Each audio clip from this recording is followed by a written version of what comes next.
सरकार नहीं आ रही, मेरी बात गांठ बांध लेना आप। एनआईए हो, सीबीआई हो, 13 एजेंसियों को कान खोल के सुन ले।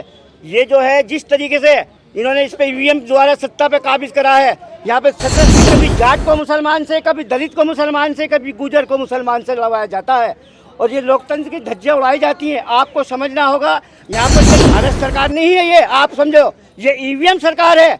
ये ईवीएम सरकार नहीं होती तो एल के एडवाणी जी को जब हराया था तो ये रोल मचा मचा के कहते थे कि जी हमें हरा दिया। आज वो कहाँ है? कुछ मुनोवादी लोगों ने समझौता कॉन्टेक्ट कर लिया है।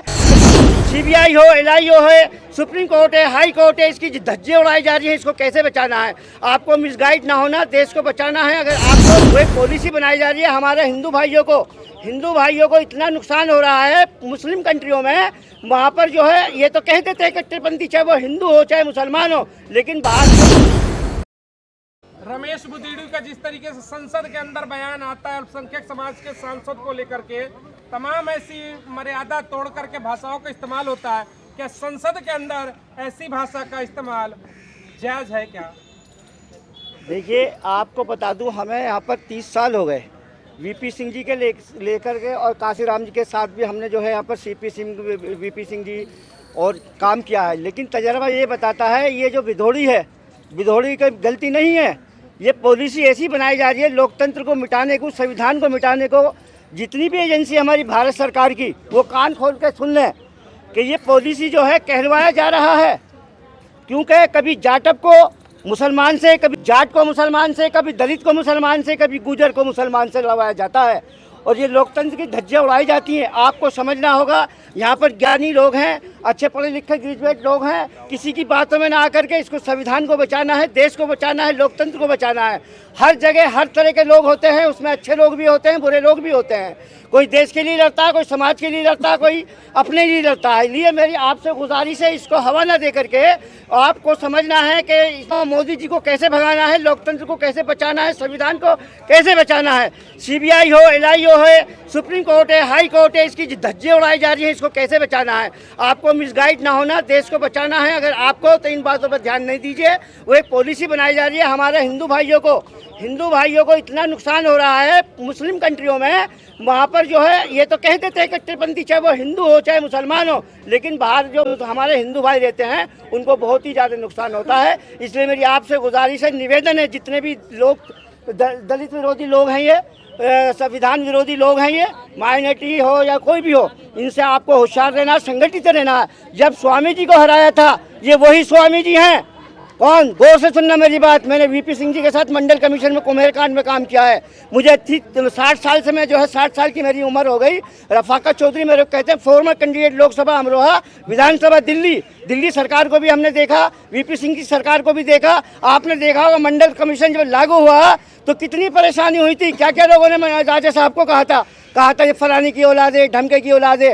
लेकिन अपने लिए जिए, समाज के लिए जिए, वही लोग होते हैं। लोकतंत्र को बचाओ, संविधान को बचाओ। अपने लिए जीता, जो जाति के लिए जीता है, वो कोई देशवासी नहीं हो सकता। इनका इतिहास उठाइए, संविधान उठाइए 156 पे, ये झंडा तक नहीं फहराते थे। ये आज तिरंगा, जो तिरंगे की बात कर रहे हैं, आपको मैं बताना चाहता हूँ, रफाकत चौधरी, इस पर ध्यान नहीं दीजिए। आप ये देखिए कि हमें जुडिशरी में, सीबीआई में, एनआईए में दलित पिछड़ों को मिसगाइड करके, गुमराह करके, जो ये हावी हुए हैं, विदेशों में पैसा खींच रहे हैं काले धन के नाम पे, समझे 15-15 लाख देंगे, ये सारा मिसगाइड करके, गुमराह करके जो है इन्होंने संविधान की धज्जियां उड़ाई। इसको होशियार रहना है, संगठित रहना है। इस पर ध्यान न देकर एक चीज़ पर ध्यान दीजिए। आपसे मेरी निवेदन है खास तौर से, देखिए ये इस वक्त जो है ये दौर है, भारत सरकार नहीं है, ये आप समझो, ये ईवीएम सरकार है।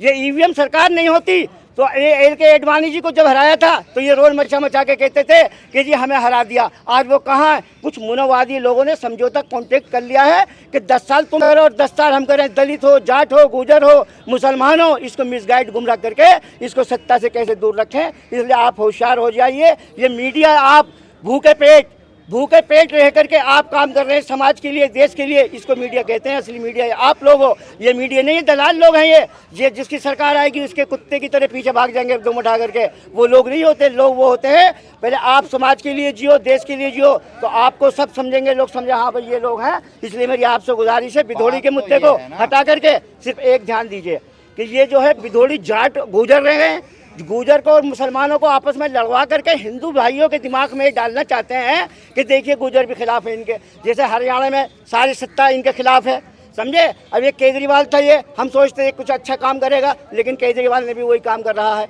समझे। तो मेरी आपसे गुजारिश है, निवेदन है खास तौर से, जो है आप जो है काम करते रहिए, इसका फल आपको जरूर मिलेगा। सरकार नहीं आ रही, मेरी बात गांठ बांध लेना आप, NIA हो, CBI हो, 13 एजेंसियों को कान खोल के सुन ले। ये जो है जिस तरीके से इन्होंने इस पे EVM द्वारा सत्ता पे काबिज करा है, यहाँ पे 17 सीटें BSP की आ गई थी। CP सिंह हमारा दोस्त थे और वरुण साहब दिल्ली के अध्यक्ष थे। मायावती जी को हमने जो है मावलंकर हॉल में जब सबूत कांस आए, गृह मंत्री थे, हमने प्रोग्राम कराया था, तो उन्होंने एक बात कही थी, वो आज तक याद है हमें, ये तुम्हें मिसगाइड करेंगे, गुमराह करेंगे, इसलिए इनकी बातों में ना हो, अब समाज को आगे बढ़ाओ। ये देखो कि हम ये EVM द्वारा सत्ता पे जो काबिज हो रहे हैं, ये EVM द्वारा हो रहे हैं। बताइए, एक बात बताइए, EVM से अलावा अगर ये 80% हिंदू इनके साथ है, 80% हिंदू इनके साथ है, तो फिर इन्हें डर क्यों है? अगर तुम्हारे साथ 80% हिंदू है तो EVM क्यों नहीं लाते? बैलेट पेपर क्यों नहीं लाते? EVM से क्यों सत्ता आते हो? आप बार EVM पर दोष दे रहे हैं। आप बिल्कुल देंगे। तो ये बताइए कि जब विपक्षी दलों की हार का सामना जब उन्हें करना पड़ता है, तब वो EVM पर सवाल उठाते हैं। आज इलेक्शन 24 के इलेक्शन 23 चल रहा है, अब EVM पे आवाजें क्यों नहीं उठ रही? EVM पे आपको कभी कभी जो जब जीतने के लिए कभी कभी पीछे भी हटना पड़ता है। आपने देखा होगा राज्यसभा की 2 सीटें हुई थी, उनको जिता करके पूरे सत्ता पे काबिज हो गए थे। या आपको जो है मिसगाइड और गुमराह करके कह देते हैं, डिबेट पे बैठ, TV पे बैठ जाएंगे मनुवादी लोग और वो कहेंगे अगर EVM खराब था तो ये राज्यसभा में कैसे आ गए, इसलिए ही इनको ये जिताते हैं।